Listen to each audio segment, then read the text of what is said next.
Hey, I'm Danny Whittington, Chancellor of Wizard Academy Whiskey Marketing School, and we are drinking Edmond's Honor. I bought this with my own money. You can find this one, I think, but I wanted to do this on an episode where I could talk specifically about this whiskey instead of on a conversations episode. It was, it's made, produced, created, crafted by a friend of mine, and I'm going to call Tracy a friend. Tracy Franklin is the one who created this brand, Edmond's Honor. And I am not going to do the story as much justice as she does if you go watch her videos and her interviews on this product. But I consider Tracy a friend, more of a work friend. The kind of relationship where it's like we've hung out on Zoom calls together, and when I see her at industry events, it's like, oh, hey, Tracy. And she's like, oh, hey. That's the level of friendship we have. I really like Tracy, and I have a lot of respect for Tracy, and I wanted to do this one because I like and respect Tracy, and it sounded interesting. It sounded like something I hadn't heard of before. So the storyline, at its most basic, sorry, Tracy. I should have Tracy on here, but I'll have to figure out next time she's in Austin, and we'll do a conversations with her. Edmond's Honor is named after Edmond Albius. Edmond was a slave, and he worked under a botanist, untrained, and at like 12 years old, he is roaming around doing things in the... So the storyline is, ages ago, people discovered vanilla. And by people, I mean the people who lived there and had been making use of these vanilla pods knew what they were doing. And explorers found them and discovered cacao and vanilla around the same, and tried to bring all these things back, could not get the plants to survive, couldn't get them to propagate, couldn't figure it out. So he's working in this shop, and he figures out how to hand pollinate or propagate vanilla. And the slave owner was like, show me how you did it. He shows him. Turns out that is now still today the method for how vanilla is produced. It is a hand propagation method. And that is nuts. The fact that we're in an age still, that's just crazy cool. And he never got credit for it, obviously, because, anything of value was credited to whoever owned the person, not to the person who actually did the thing. And so she's trying to bring back the story of Edmond Albius and help him understand. This was like a botanical prodigy of his time. And it was in one of the islands off the coast of Madagascar. Is it Bourbon? It's spelled Bourbon, but Bourbon. And then they brought it back. So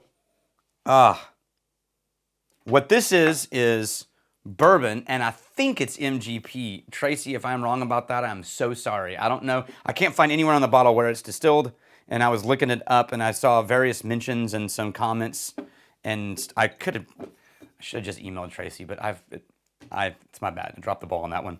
But anyway, it's a sourced whiskey aged in cognac vanilla barrels. Now, vanilla is aged in cognac barrels historically, because it adds all of these layers of sweet notes and things like that to it, and that's where you get your vanilla extracts and your vanillas. This is, she takes those barrels, very rare, and puts bourbon into them. So it's not bourbon with a shot of vanilla in it. It's bourbon finished or aged in French cognac vanilla barrels. That sounds interesting to me. On the nose, does not dominate with vanilla, which I think is a great sign because it means it's not overly heavy-handed on the flavoring side of things. And vanilla is a piece of a piece of bourbon flavor notes anyway from the vanillins and oak. So it's just gently accenting, but without the tannin structure. I'm getting actually...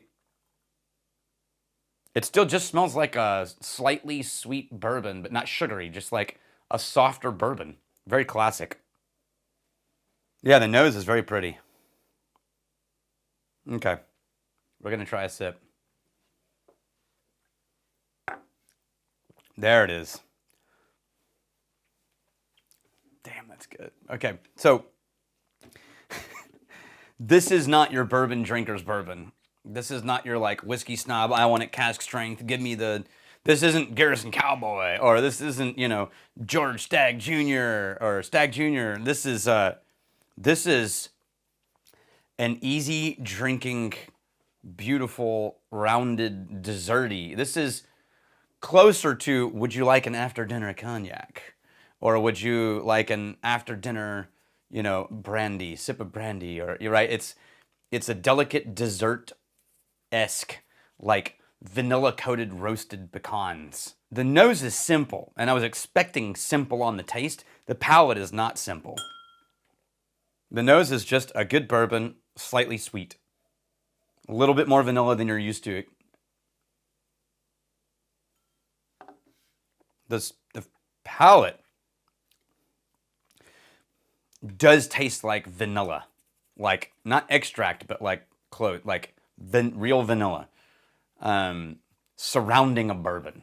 Like you took a little drop of vanilla extract in a glass, just doop, one little drop, and then poured yourself a shot of good bourbon.